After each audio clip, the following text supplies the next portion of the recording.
Je suis un mauvais blader.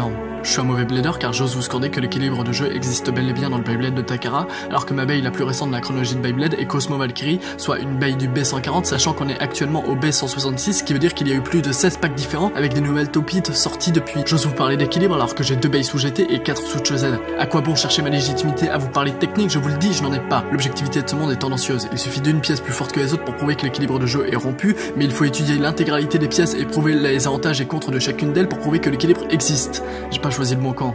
Je suis un mauvais blader car à quiconque qui ne connaît pas, je tente de faire comprendre que le Beyblade est passionnant, la discussion est stérile et ne mène à rien.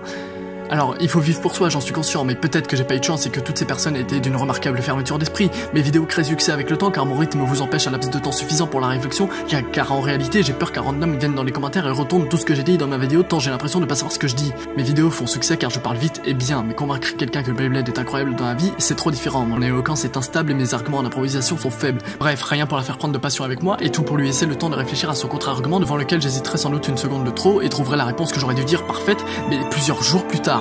Oui, il y a plusieurs formes de pointe selon les types que j'ai dit la dernière fois. Idiot, t'as cru que le Beyblade était intuitif? Parle-lui donc d'adhérence, de stabilité sur les masses. Là, ça mérite que tu parles. Incapable de transmettre sa passion, quel triste sort m'attendait. Je suis un mauvais blader, car parfois j'ai l'impression de tirer une baille type Requiem Spriggan moins fort juste pour que ma baille qui paraît techniquement moins forte ait ses chances. Est-ce que mon inconscient fausse mon jeu? Est-ce que je me ferme une réalité qui voudrait s'imposer?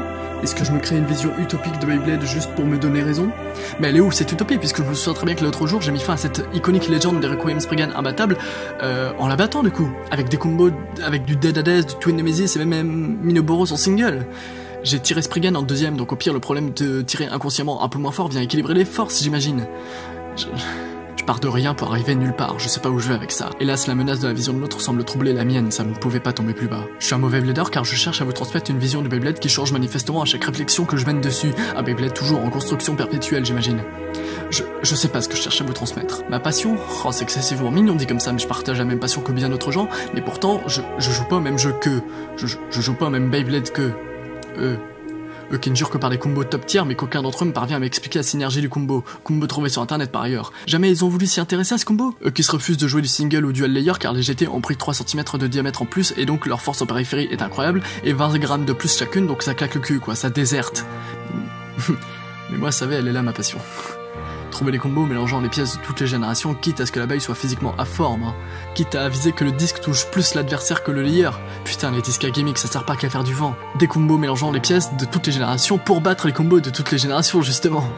C'est bon, je l'ai, effectivement, je joue pas au même jeu qu'eux. Elle est là ma passion, c'est chercher l'utilité de chacune des pièces, quitte à avoir l'exclusivité de la compréhension de ces dernières, mais cet univers est vaste quoi, cet univers est énorme, est immense, mais c'est quand t'es capable de faire une performance comme celle-là, ça restera, ça mérite qu'on vive pour ça.